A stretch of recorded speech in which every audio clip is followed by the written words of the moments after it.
Պարոն Սարգսյան, ինչ խորհուրդ ունի այսօրը ձեզ համար, հատկապես պատերազմի ֆոնին, երբ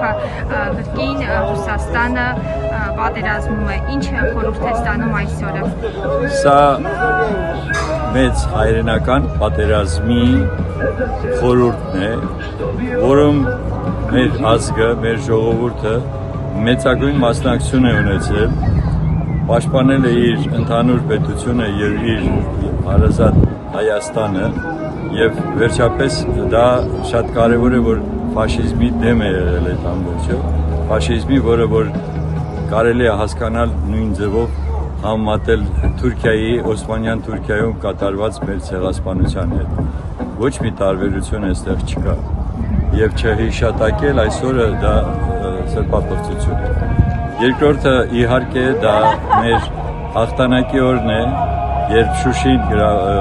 ազատագրվեց եւ դա դարձավ նաեւ մեր առանձնակի այսպիսի մի տոն, որով մենք հպարտանում էինք շատ երկար տարիներ։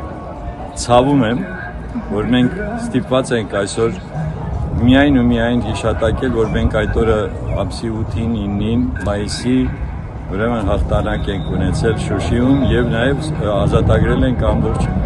Արցախը։ Սա է հիմնական խորհուրդը եւ ես շատ եմ ուզում, որ երիտասարդները, մեր սերունդը ինքը նորից հասկանա, որ իր պապերը եւ իդեպ տատերը, տատիկները մասնակցել են այդ պատերազմին, հանուն նրա, որպեսզի մենք այսօր ազատ ապրենք։ Այսօր Հայաստան-Ռուսաստան հարաբերությունները ինչ սանդղակի վրա են գտնվում, արդյոք երկկողմանի պահում են եղբայրական ազգի գաղափարը։ Ցավում եմ շատ բարդ հարաբերություններ են, որովհետև այս վերջի 8 տարվա ընթացքում բացարձակ հակառուսական քաղաքականություն վարեց այս իշխանությունը։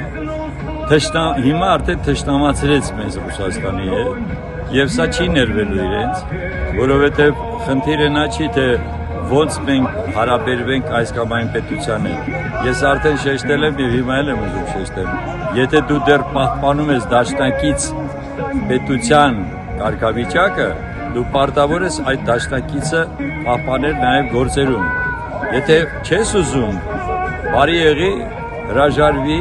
նոր հետո արդեն, բայց մեր ժողովրդի բացարձակ մեծամասնությունը դեմ է դրան, որովհետեւ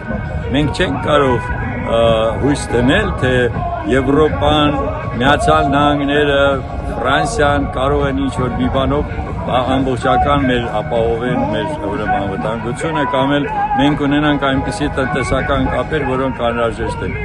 Իհարկե ես կողմնակից եմ, որպեսզի մենք դառնանք այնպիսի պետություն, որը ինքնաբավ է, ինքն է ապահովում իր